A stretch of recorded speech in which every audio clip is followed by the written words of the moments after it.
तर नगरकर, मी आहे आरजे चिन्मयी आणि आपण आता इथे आलेलो आहोत ऊर्जा गुरुकुलला. ऊर्जा रंगभवन आपल्या सगळ्यांना जवळ-जवळ माहिती आहेच आहे. कारण गेल्या अनेक महिन्यांपासून जवळ-जवळ 2-1 वर्षांपासून आपण इथे वेगवेगळे कार्यक्रम होताना पाहतोय आणि यामध्ये नाटक सगळ्यात महत्त्वाचा विषय मला असं वाटतं. एकतर ही शाळा आहे आणि या शाळेमध्ये विद्यार्थ्यांना पण नाटक शिकवलं जाणार आहे आणि त्यात आपल्याला सुद्धा एक संधी मिळतीये. एक संपूर्ण वर्कशॉपची सीरीज आपण इथे अटेंड करू शकता, ज्याचं नाव आहे संहिता ते सादरीकरण. आणि यासाठीच बोलण्यासाठी आपल्यासोबत आहेत ऊर्जा रंगभवनचे आता मॅनेजमेंट पाहतायत गणेश लिमकर सर. तर मला तुम्हाला विचारायचंय की काय आहे संहिता ते सादरीकरण? अं, ज्याला नाटक खरंच शिकायचं आहे ना, तर त्यासाठी ही संधी असं मी म्हणेल. कारण बऱ्याचदा नाटक करताना मी परिपूर्ण नाटक करतो का? हा जर मी स्वतःलाच प्रश्न विचारला, तर मी त्याबद्दल साशंक असतो. कारण नाटक ही सातत्यानं डेव्हलप होत जाणारी एक कला आहे. ज्यावेळेला मी म्हणतो, की मला सगळं येतं, त्यावेळेला मी संपलेलो असतो एक आर्टिस्ट म्हणून, असं माझं वैयक्तिक मत आहे. पण संहिता ते सादरीकरण हे काय आहे? हे जर समजून घ्यायचं असेल, तर ह्याच्या नावातच तुम्हाला सगळं लक्षात येईल, की संहिता लिखाणापासून तर सादरीकरणापर्यंत सगळ्या गोष्टी ह्या वर्कशॉपच्या सीरीजमध्ये शिकवल्या जाणार आहेत. ज्याला नाटक करायचंय किंवा ह्या लाईनमध्ये पुढे जाऊन काही करिअर करायचंय, त्यांनी हे वर्कशॉप अवश्य करावेत.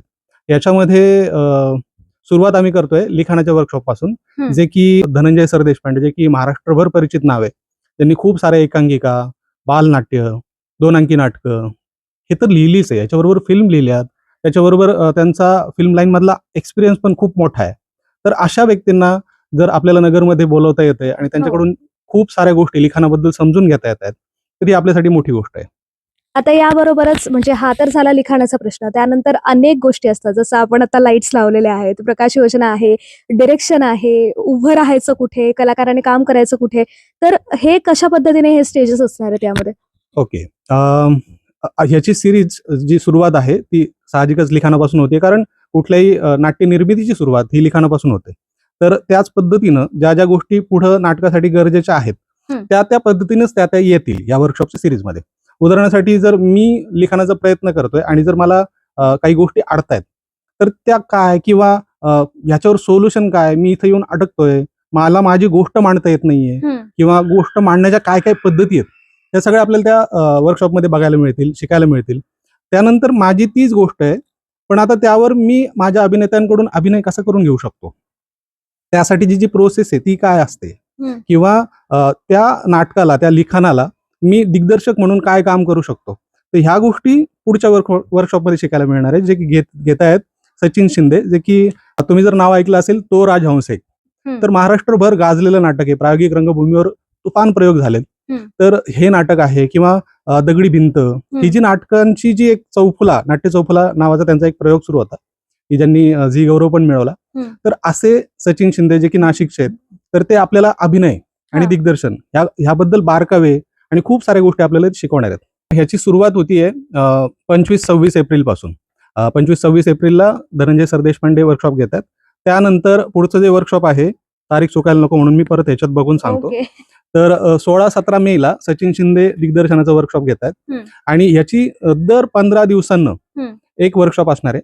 त्याच्या मागचं कारण आहे 15 दिवसांचा गॅप ठेवण्यामागं, की मला आज लिखाणाबद्दल इनपुट्स मिळाले, तर ते मला रिसीव्ह करायला, कुठेतरी कागदावर उतरवण्यासाठी, ती प्रोसेस माझी होण्यासाठी काही वेळ हवा असतो. बरोबर. तर आज शिकलं आणि उद्या इम्प्लिमेंट झालं असं कधीच होत नाही कुठल्याच गोष्टीच्या बाबतीत. अगदी. तर त्यामुळं या प्रत्येक 2 वर्कशॉपच्या मध्ये 15 दिवसांचा गॅप ठेवलाय.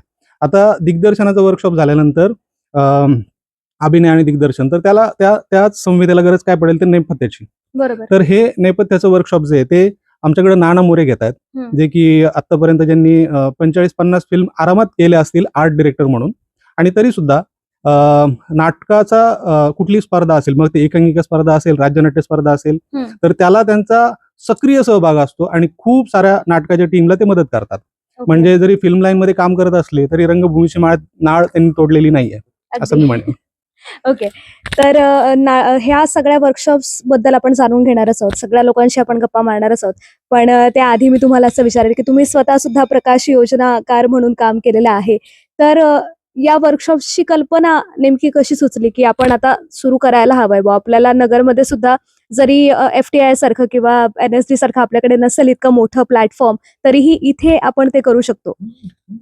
याबद्दल मला असं वाटतं की आपल्याकडे जे नॉलेज आहे ना ते जर दुसऱ्याला नाही दिलं तर ते काहीच उपयोगाचं नाही.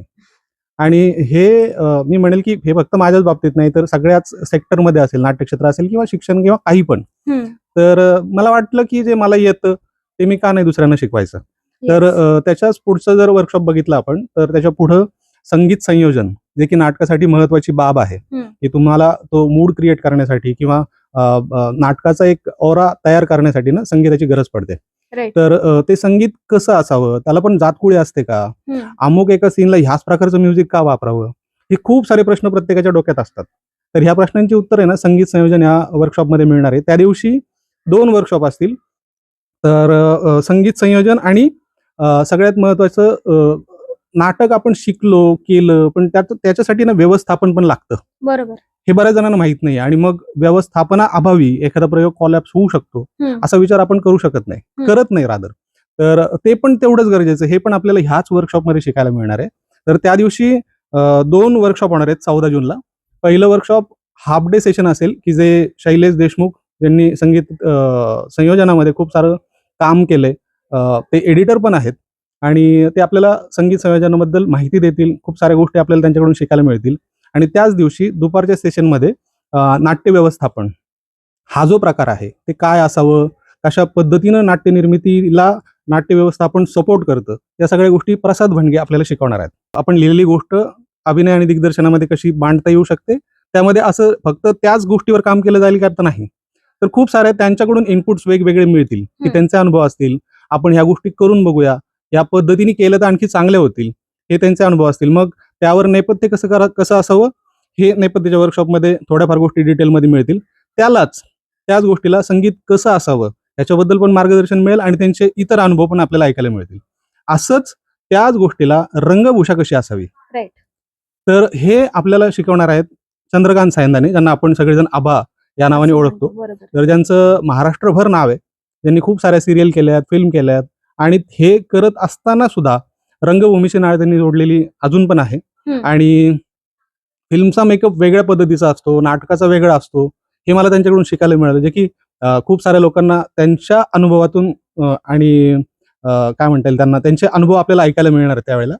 त्याचबरोबर रंगभूषा आणि वेशभूषा हा जरी एक विषय वाटत असला तरी 2 बरोबर. गोष्टी वेगळ्या आहेत. रंगभूषा हा प्रकार नाटकापासून सुरू होऊन मेकअप मध्ये आला, फिल्ममध्ये, सिरियलमध्ये.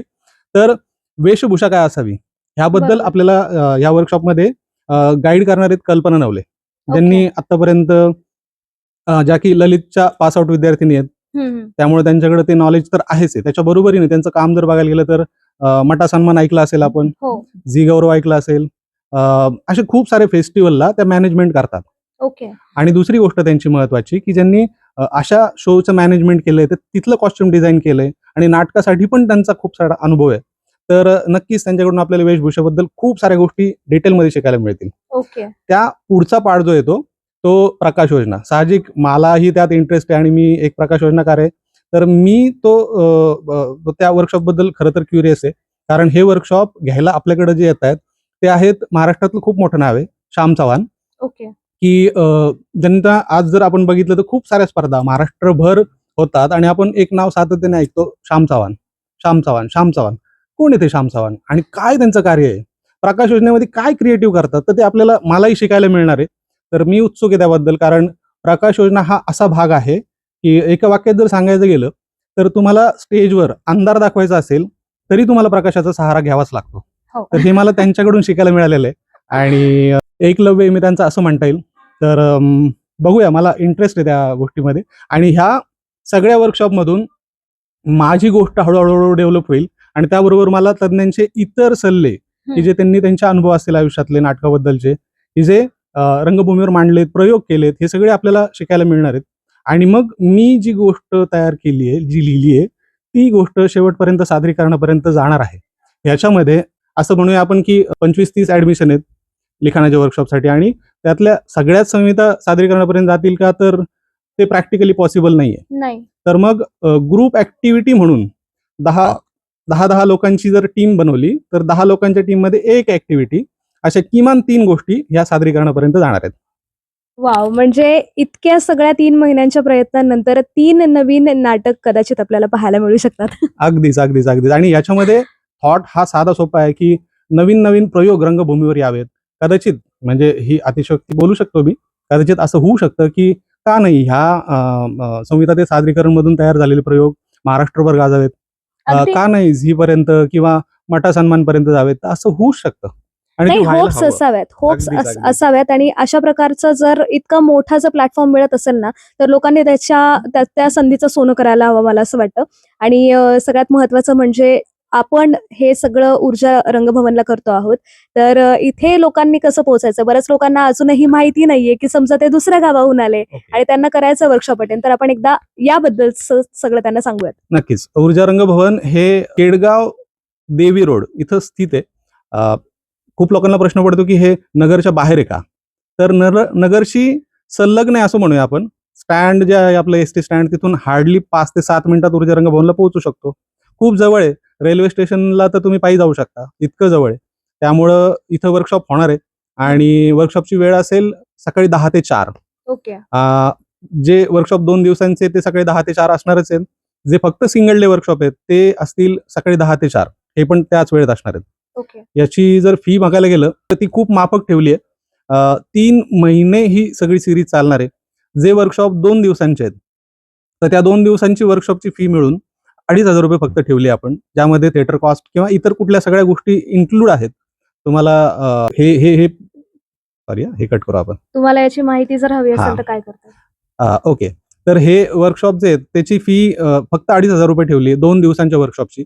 ह्याची जर माहिती जास्त आणखी हवी असेल तर एक नंबर आहे साधा, की जो ऊर्जा रंगभवनचाच नंबर आहे. तुम्ही नोट करून घेऊ शकता. 8600 244 000. तर हे सगळं आपल्याला कळालेलं आहेच आणि तुम्ही एक नवीन खरं तर संहिता ते सादरीकरण हा एक पूर्णपणे नवीन प्रयोग करताय. याबद्दल नक्कीच तुमचं खूप मनापासून अभिनंदन आणि बेस्ट ऑफ लक. आणि अजूनही असे काही नवीन प्रयोग करणार असाल तर नक्की सांगा. आपण त्यामध्ये अजून जास्त लोकांना इन्क्लूड करण्यासाठी नक्कीच प्रयत्न करू.